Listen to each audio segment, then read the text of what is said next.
Okay, fair enough. So let's go back to the beginning of what he said. Are we better today? Probably not. Let's take the probably out of that statement, shall we? Not only have they now traded away the most productive receiver in the NFL over the last 4 years, they have also lost Gabe Davis, who was their other wide receiver. Their defense, they've lost starters Trey White, Jordan Poyer, and Leonard Floyd. This has become a complete disaster. And here we go. November will roll around. The Jets or someone else will be winning that division. Buffalo will be having a disappointing season. And do you know what the conversation will be here on Get Up and on First Take right after us and everybody else? What's wrong with Josh Allen? Oh, Josh Allen, he's terrible now. Look, he's supposed to be a top-level quarterback, and we can't even win games and all. This is going to come down on Josh Allen. We keep taking things. It's like they just keep taking things away from him and expecting more from him. That's after they gave him everything, Greeny. Well, and he gave him everything, and then he got worse. D-Wood, why are you making that face?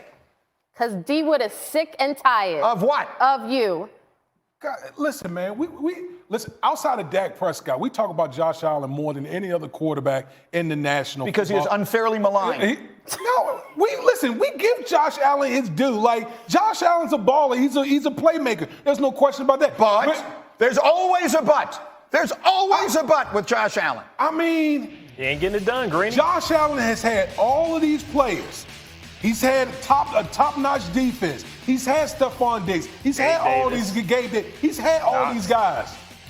And what has it amounted to? Has Josh Allen been in a Super Bowl? He has not. Has Josh Allen won an MVP? He has not. To me, Josh Allen's a top 3 quarterback in the National Football League. Okay? Now with Stephon Diggs moving on, we about to see. We about to see if Josh Allen is truly that franchise guy that can truly put a franchise on his back. We're about to see, my friend. There's no question about it.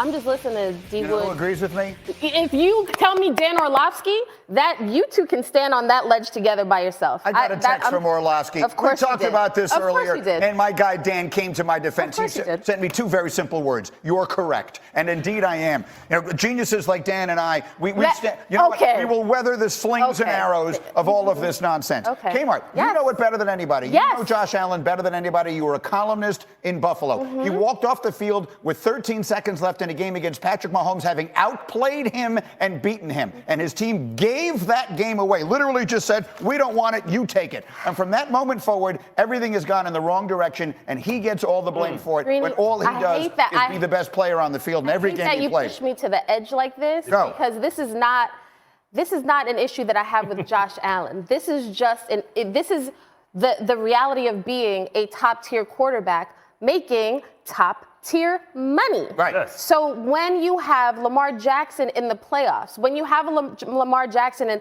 this offensive coordinator, Todd Monken, decides, hey, the thing that got us here, we're not going to do that. Oh, no. We can say, what happened there? How did they fall off? Except it's on Lamar Jackson. When Trevor Lawrence and the Jaguars are disappointing, we're looking at Trevor Lawrence like, what's going on with you? When we look at Joe Burrow, it's like, okay, hey, you got paid. Now, whether T. Higgins remains on the team or not, you got to get it done.